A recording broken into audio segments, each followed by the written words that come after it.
Today on Forbes, how Jeff Bezos saved an estimated $1 billion in taxes after moving to Florida. Billionaire Amazon founder and chairman Jeff Bezos announced his move from the Seattle area to Florida in late 2023 in a sentimental Instagram post. Not mentioned that he would save a bundle in taxes. This past year alone, he likely saved an estimated $1 billion.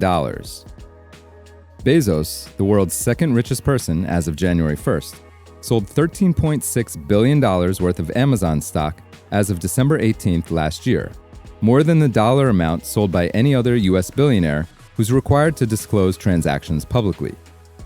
Before 2024's sales, it had been 2 years since Bezos had last sold stock.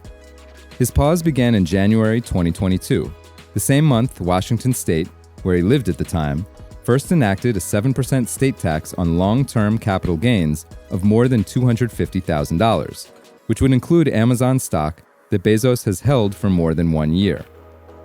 In the latter half of 2023, he splashed out $234 million to buy 3 mansions on Indian Creek, a man-made barrier island known as Florida's billionaire bunker. He also registered to vote there and filed a previously unreported declaration of domicile in the state. Those were 3 critical steps to establish legal residency in Florida, which famously doesn't impose income, capital gains, or estate taxes. On February 7, 2024, Bezos began selling shares, offloading $8.5 billion worth of Amazon stock in February alone. Then, in March, he filed a trading plan with the Securities and Exchange Commission to sell an additional 25 million shares, about 3% of his Amazon stake.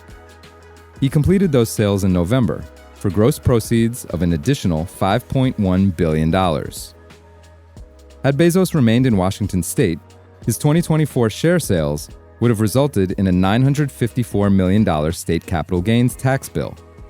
That amount would have exceeded Washington state's net collections from the tax in the fiscal year that ended in June, which totaled $848 million.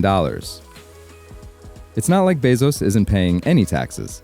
He very likely owes $3.2 billion in taxes to the federal government from those share sales, based on the top capital gains tax rate of 20% plus a 3.8% net investment income tax, barring any offsets from charitable donations and other tax-minimizing moves he and his money managers may have employed.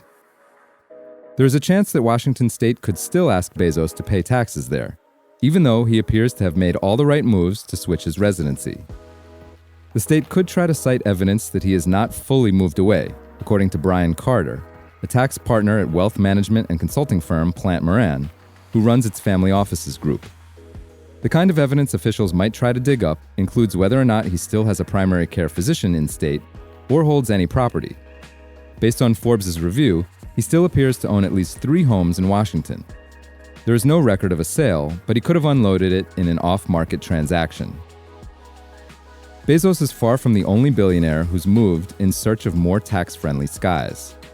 Over the past 2 decades, Forbes has measured a dramatic uptick in members of the Forbes 400 list of richest Americans who moved to Texas and Florida, states with no income, capital gains, or estate tax. The number of Forbes 400 members living in Florida more than doubled from 23 to 54 between 2003 and 2024, as the likes of hedge fund titans David Tepper and Ken Griffin, Paychex founder Tom Golisano, and Interactive Brokers Thomas Petterfy all departed for the Sunshine State. For full coverage, check out Phoebe Liu's piece on forbes.com.